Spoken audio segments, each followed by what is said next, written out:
The word iconic gets thrown around quite a bit, but one company that has been more iconic in my life than possibly any other one is the manufacturer of this beautiful gray little box here, Nintendo. I had one of these starting when I was still in 4th or 5th grade in the mid-80s, and I have always had a love and a passion, not necessarily for the machine, but the experiences that I've gained over the years with what this machine has unlocked. In recent years, we've seen a resurgence in retro gaming, which I just like to call it gaming. You're playing games. Doesn't matter how old they are. Hi everyone, Gary here with RoXolid Productions. And what we're here to talk to you about is a new way to bring the games that you played on this forward so that they look even better. Today we're talking about the Gamerz Tek 8-Bit HD. And what it's meant to do is take this iconic gray box and combine it in some ways with the convenience of this little gray box. This is the NES Classic. So the great thing about the original NES was its library of games. It played an amazing number of games out there. The problem with the NES is it's a 30-year-old design. If not, good Lord, it's 32 years old. In 2017, it was released in 1983 in Japan. If you think about it, it's scary. We're getting old, guys. But the original NES only had these audio-video outputs on the side or an RF output on the back. And the picture quality on today's TVs, well, I'm not gonna make it colorful or anything like that. It plain sucks. Now, Nintendo tried to address that need, and there have been clone systems out for some time, but the NES Classic came loaded with 30 outstanding games, but it also had this convenient HDMI port.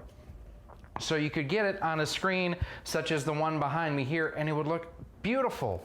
But the problem with the NES Classic is that I can't take my original copy of Castlevania. It doesn't fit in here anyway.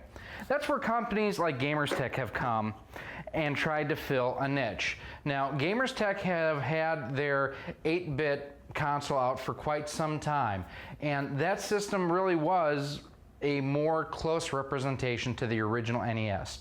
It only had audio-video outputs on it. It did not have HDMI. So while you could have new hardware that could work on these TVs, it still didn't work the greatest, again, because you were on those AV cables. Now, the new Gamerz Tek 8-Bit HD, it updates their system and adds an HDMI port to it. That's actually what we have playing behind me right now. This is actually a Japanese copy of Super Mario Brothers that I have playing through just the loop playing through an adapter right now on the system. Now, the 8-Bit HD, one of the great things about it is incredibly budget friendly. I got this system, if you check out our unboxing, which I will notate for you right there.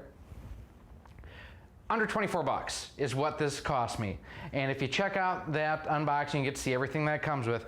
But one of the cool things is it actually comes with 2 really nice NES style controllers. So compare it to the original controller. It's about the same size. The button positioning and spacing is about the same, but gone are the square edges, which after a while, it can actually really hurt your hands. And instead, it has a more comfortable rounded type design. Now, the plug on the end is your traditional NES style connector. So you can use it with existing accessories such as the NES Advantage, and you can also use it with the NES Max. This just added to my collection. Super geeked about it.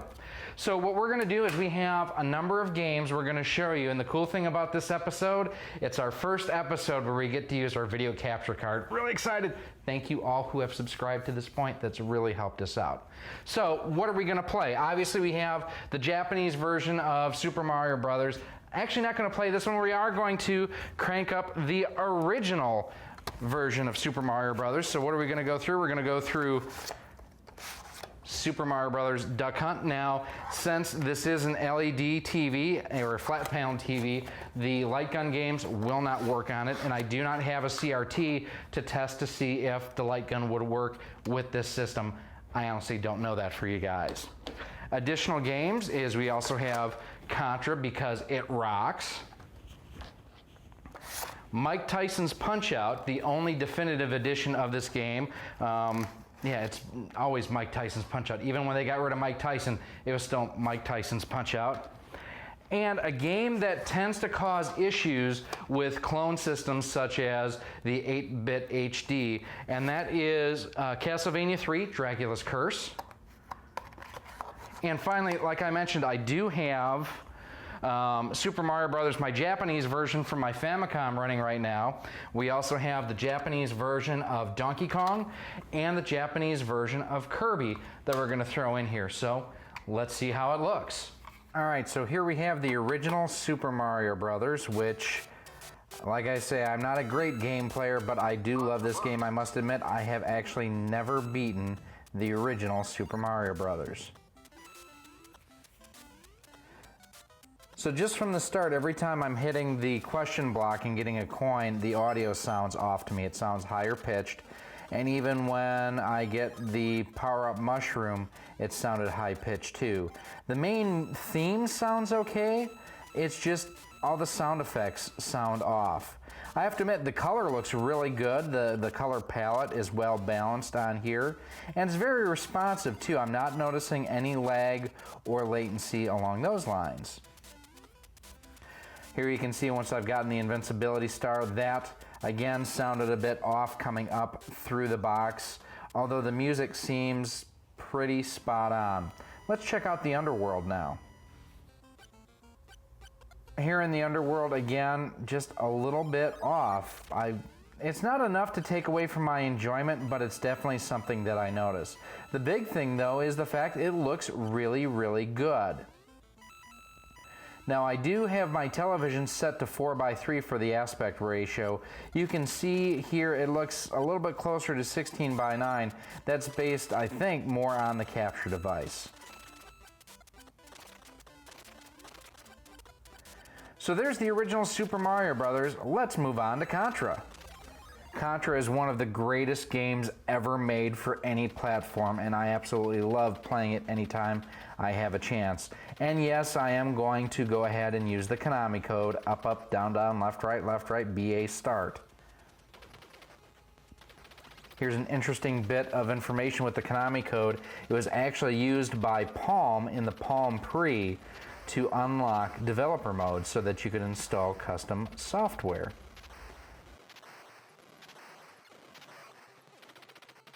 Now one thing, and maybe someone can help me out. Oh, I just died.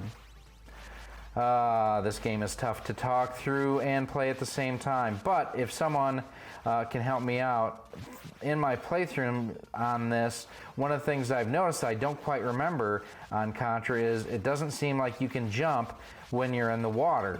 It could be just my version or this game itself, but I thought you could jump when you're in the water. Leave comments down below. Overall, again, seems very responsive. Color looks great. Sound is better on this. While I love this game, I'm not very good at this game. I definitely need more practice. This is one of those games that always seems to play better or easier for me when I'm using my NES Advantage.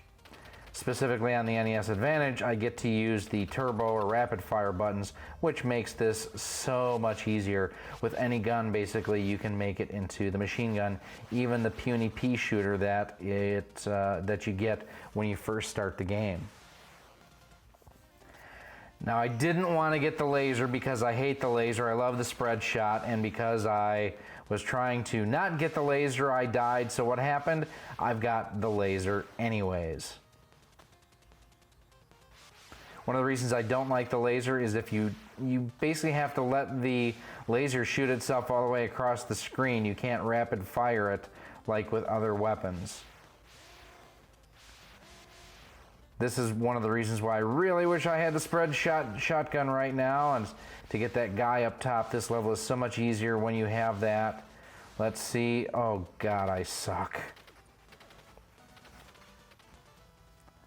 All right, finally killed him, finally getting inside the fortress itself. Let's see the next style of play on Contra. Into the fortress we go to do battle in this different format screen and everything. This is one of the trademarks of this game. And again, looks good. I'm not seeing, I mean, there's nothing that's visually like repulsive or a turnoff to me while I'm playing this. The colors look vibrant, the controls are responsive. I'm just not playing very well. I mean, it's me, not the system. So yeah, overall pretty good on Contra. Next up, how about some Mike Tyson's Punch-Out? In later years, Nintendo lost the license for Mike Tyson's likeness on Punch-Out, so they replaced him with another character towards the end. However, I have always considered it to be Mike Tyson's Punch-Out. I was kind of bummed to see in the NES Classic that it was just Punch-Out. All right, Glass Joe, anybody should be able to beat Glass Joe. Now, the thing about Punch-Out, and it was noticed very quickly in the NES Classic Edition, is the fact that any and all latency kind of comes in, or any lag comes in pretty quickly on that system.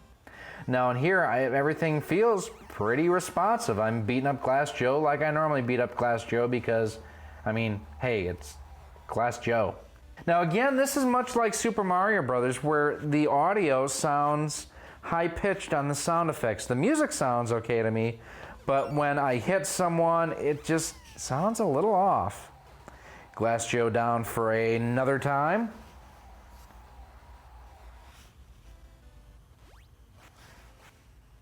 And one of the rare things you're going to see me do here in a second, I actually got a star on Glass Joe, which like never happens for me. Got two of them in fact, but I only needed one. Sit down! He is knocked out for the TKO. We are moving on to the next round. I have ranked up, woohoo! Von Kaiser is up second in Mike Tyson's Punch-Out. Definitely some racial stereotypes going on in this game, but hey, it was the 80s. We were less, we had thicker skin. We could deal with things easier. Yeah, there were so many better things. So one of the cool things on Von Kaiser is when he ducks down, you can hit him in the stomach for a star punch, or if you time it just right, if you uppercut him, you can also get one there too.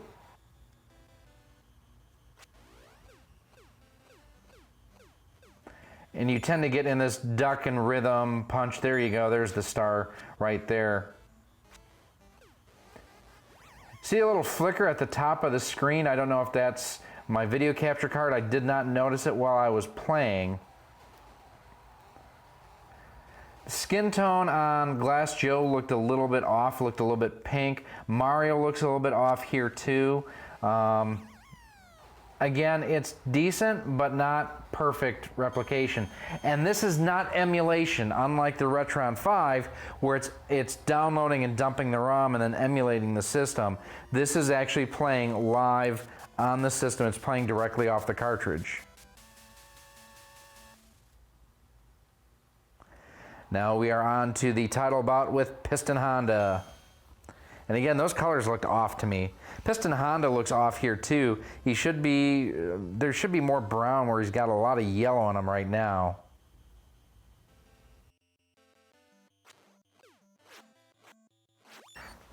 Stick and move, got a star already, gotta wait, gotta be patient, and we're gonna boom.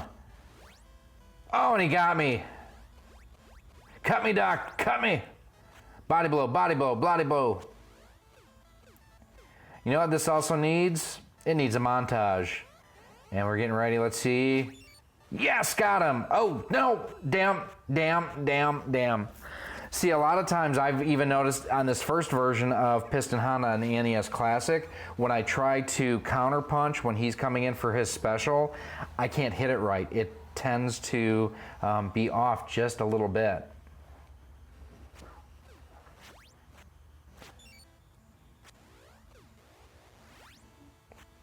I feel like I'm fighting him more like the second Piston Honda here than the first. I'm waiting for him to really come flying at me with that left-right-left combo that he tends to do. He's down again. Come on, Mario. Always gets up on it, you dirty bastard. We're gonna knock you out here in a second. You're gonna sit down, another star. Bam, right in the jaw. Counter punch, counter punch, counter punch. Another star. Oh, can we get him? Can we get him? Right in the breadbasket. Come on. Boom. Sit down. You are done. I am the champion. Suck it. So we've gone through the first three, and one of the things I do want to show you here too is the scene as you're running behind Doc, just so you can kind of see what the different layers and their scrolling and how it overall looks. It's not bad. I've heard people talk about shimmering effect. There's a little bit of this if you look at the buildings or where it's drawing and redrawing the pixels in the background. But overall, it's pretty acceptable, at least to me. So now we are going to try one of the games that tends to be harder for systems like this to play, and that is going to be Castlevania 3: Dracula's Curse.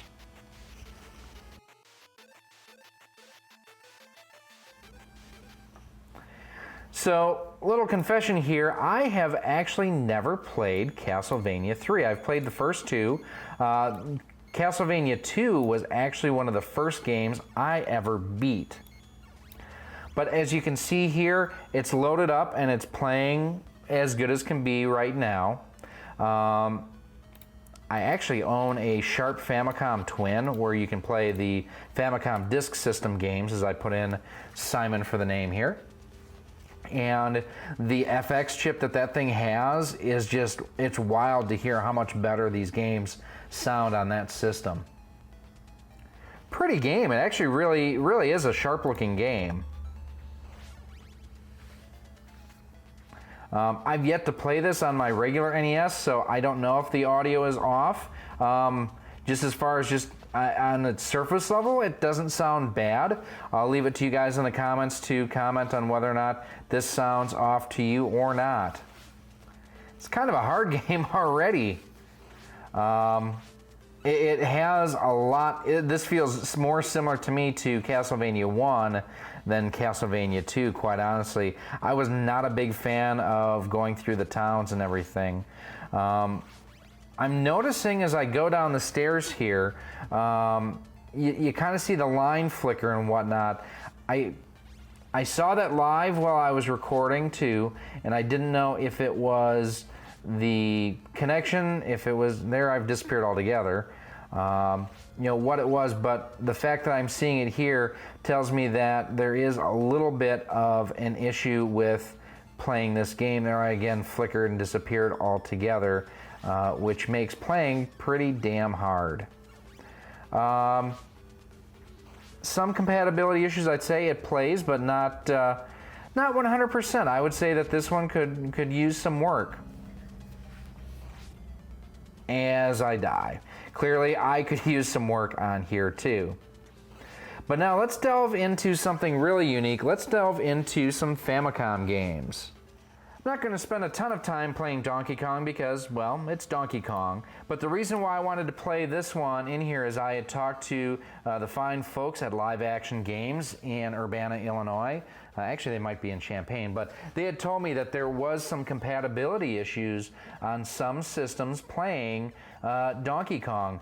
But quite honestly, this looks and sounds pretty spot on. Sound effects sound really good on here, quite honestly. I'm not hearing anything that sounds way off, but then again, I've played so many versions of Donkey Kong over the years that it could be off and I may not even notice. I'll tell you what, it's definitely better than playing on the Atari 2600, that's for sure. So first level on Donkey Kong, everything looks good. Going to the second level, and you'll see here in a moment, I'm going to die because I'm not Steve Wiebe. And let's look at our final game here. Let's go to Kirby's Adventure.